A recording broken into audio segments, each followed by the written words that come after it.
अपनी drawing room को कैसे खूबसूरत बनाएं? 5 आसान तरीके। नमस्कार दोस्तों, आज हम बात करेंगे कि कैसे आप अपने ड्राइंग रूम की लिविंग स्पेस को एकदम नया और अट्रैक्टिव बना सकते हैं। हमारा ड्राइंग रूम हमारे घर का वो हिस्सा है जहां हम अपने गेस्ट को बुलाते हैं, फैमिली के साथ क्वालिटी टाइम स्पेंड करते हैं और रिलैक्स करते हैं। लेकिन क्या आपका ड्राइंग रूम उतना इनवाइटिंग और ब्यूटीफुल है जितना आप चाहते हैं?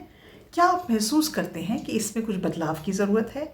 चिंता मत करें, आज मैं आपको 5 ऐसे सिंपल तरीके बताने वाली हूँ जो एक प्रोफेशनल डिज़ाइनर की तरह आपकी ड्राइंग को ट्रांसफॉर्म कर सकते हैं, वो भी बिना ज़्यादा पैसे खर्च किए।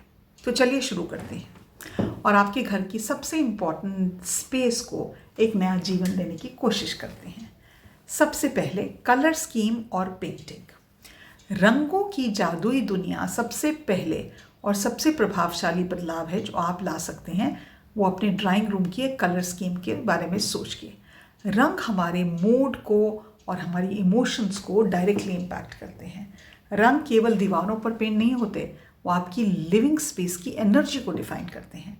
अगर आपका ड्राइंग रूम छोटा है तो लाइट कलर्स यूज़ करें या पेस्टल कलर्स, ऑफ वाइट हो गया, मशरूम वाइट हो गया, बेज हो गया, ये आपकी जगह को एयरी और बड़ा दिखाएगा। और अगर आपको डार्क और रिच कलर्स पसंद है तो एमरल्ड ग्रीन हो गया, बरगंडी हो गया, एक वॉल पे आप ये कलर कर सकते हैं। याद रखें, दीवारों के कलर के साथ फर्नीचर, कर्टन्स और एसेसरीज का बैलेंस बनाना बहुत ज़रूरी है। 60-30-10 का रूल फॉलो करें। 60% एक colour, 30% secondary colour and 10% accent colour. दूसरी चीज़ जो आप सोच सकते हैं वो है फर्नीचर अरेंजमेंट की। अपने ओवरऑल लुक और फंक्शनैलिटी को डिफाइन करता है। सबसे पहले याद रखें कि आपको कितना बड़ा फर्नीचर चाहिए। अगर अच्छा फर्नीचर अरेंजमेंट में कंफर्ट और स्टाइल दोनों का परफेक्ट बैलेंस होता है। अगर आप एक बड़ा सोफ़ा रख रहे हैं तो ये ज़रूरी नहीं है कि आप 5 सीटर का सोफ़ा लें। आप एक बड़ा सोफ़ा ले सकते हैं, साइड में 2 चेयर्स रख सकते हैं। फर्नीचर को वॉल के साथ सटाकर मत रखें, थोड़ा स्पेस छोड़ें ताकि रूम बड़ा लगे। और एक फोकल पॉइंट आप अपने ड्राइंग रूम में क्रिएट कर सकते हैं। या तो एक बहुत सुंदर पेंटिंग लगा सकते हैं या आप वहाँ पे एक बहुत सुंदर कुशन्स रख सकते हैं और मल्टी फंक्शनल वो भी कर सकते हैं। सोफ़ा कम बेड रख सकते हैं कि अगर आपके पास जगह की कमी है। फर्नीचर का जो आपका साइज़ होना चाहिए वो आपके रूम से प्रोपोर्शनेट होना चाहिए। अगर एक मीडियम साइज़ का ड्राइंग रूम है तो 3 सीटर सोफ़ा हो और 2 एक्सेंट चेयर्स और एक कॉफ़ी टेबल बहुत है। पूरा 5 सीटर सोफ़ा लेने की ज़रूरत नहीं है। तीसरी, लाइटिंग। मूड और एम्बियंस को क्रिएट करने के लिए लाइटिंग की बहुत ज़रूरत है। सिर्फ एक सीलिंग लाइट अगर आपने रखी है तो आपको बोरिंग लग सकता है। लाइटिंग किसी भी स्पेस का, जैसे हम कहते हैं ना, एक सोल हो सकती है। आपके स्पेस को जीवित कर सकती है। आपके ड्राइंग रूम में 3 प्रकार की लाइटें होनी चाहिए। पहली, एम्बियंट लाइटिंग ओवरऑल इल्यूमिनेशन के लिए, जैसे सीलिंग लाइट्स या पेंडेंट लैम्प्स।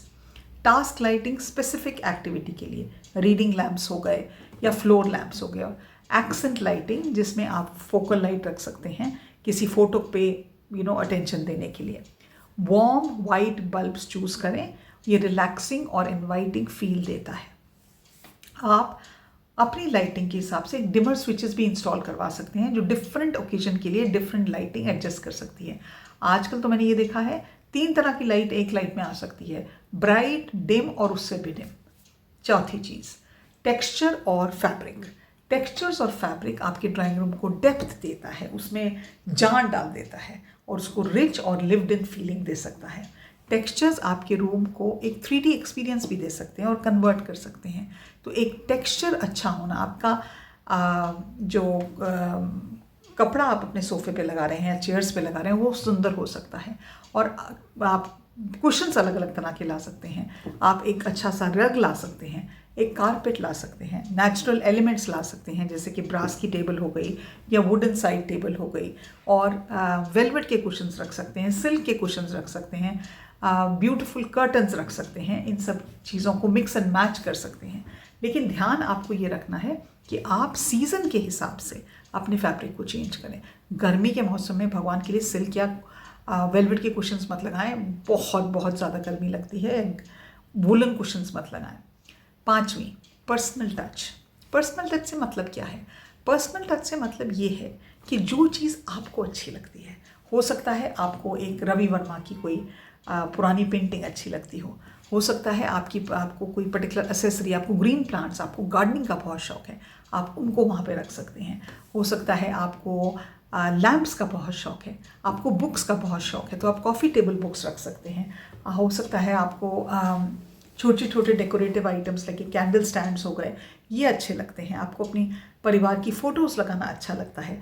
एक इंटरेस्टिंग तरीका और ये भी है कि आप एक वॉल पे अपनी फैमिली की फ़ोटोग्राफ्स पूरी लगा सकते हैं, डिफरेंट ओकेजन्स की, अपने बच्चों की, लेकिन 1 या 2 मत लगाएं, मतलब 7-8 फ्रेम्स एक साथ लगाएं, तो वो भी आपके घर को बहुत लिव्ड इन और ब्यूटीफुल फीलिंग देती है। सेंटेड कैंडल्स लगा सकते हैं आप। और कई लोगों को बहुत शौक होता है कि वो अपने ऑब्जेक्ट्स, डिफरेंट ऑब्जेक्ट्स जब ट्रैवल करते हैं तो रखें, लेकिन जब भी आप कोई भी डेकोरेटिव पीस रखते हैं तो 3 या 5 एक साथ रखें। तो when you keep them all together they tend to look very very nice. ये छोटी छोटी चीज़ें हैं, एक आपकी ड्राइंग रूम को बहुत ही लाइवली स्पेस बना देती हैं।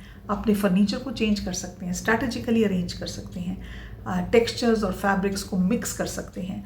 अगर आपने एक लेट्स से आपने एक कॉटन का एम्ब्रॉयडर्ड कुशन रखा है, तो एक कुशन आप ब्रोकेट का भी रख सकते हैं। तो इन चीज़ों को आप मैच कर सकते हैं, और जब आप रखें तो आपको इमीडिएटली पता चल जाएगा ये इससे मैच कर रहा है, ये इससे मैच नहीं कर रहा है। लेकिन हार्मनी होना बहुत ज़रूरी है।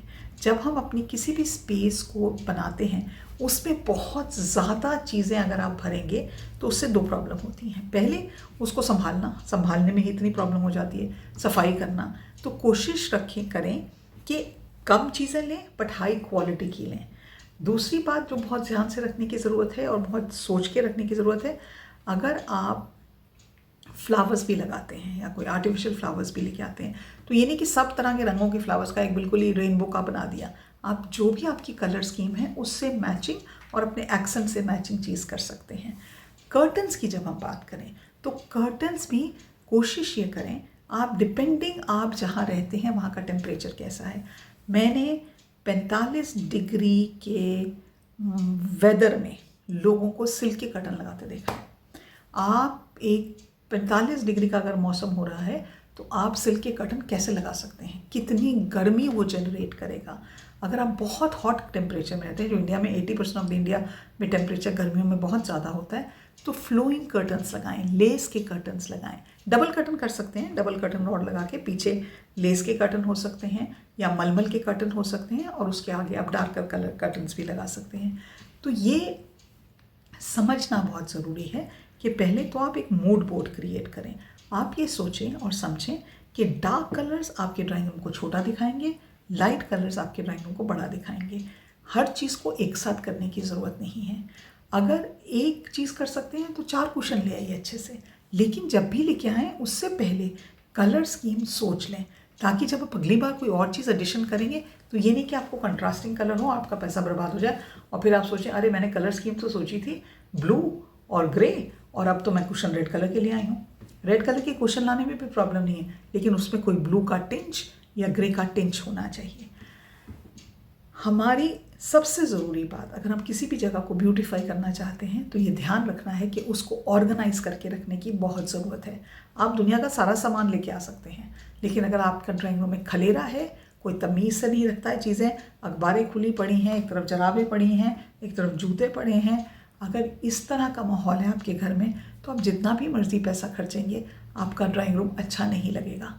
और दूसरी बहुत ज़रूरी बात है, हमें अपने घर को सफ़ा सुंदर बनाने के लिए दूसरों को दिखाने की ज़रूरत नहीं है। हमें अपना घर सुंदर इसलिए रखना है क्योंकि वो हमारा घर है। That sense of belonging, this is my drawing room, this is my space, this is the place I love and I rejuvenate and I restore my energy. That is very important. मैं उम्मीद रखती हूँ ये छोटी छोटी tips आपको help करेंगी। अगर आपको डिज़ाइनिंग को लेकर कुछ भी क्वेश्चंस हैं तो आप मुझसे पूछ सकते हैं, क्योंकि मैं other than being a counsellor and a mental health expert and a parenting expert and a motivational coach, मैं अपना दूसरा बिजनेस जो है मैं इंटीरियर स्पेसेस क्रिएट करती हूँ। तो आप बेधड़क मेरे को क्वेश्चन पूछ सकते हैं, अगर मुझे उसका जवाब समझ में आएगा तो आपको ज़रूर दूँगी। आज के लिए इतना ही, नमस्कार।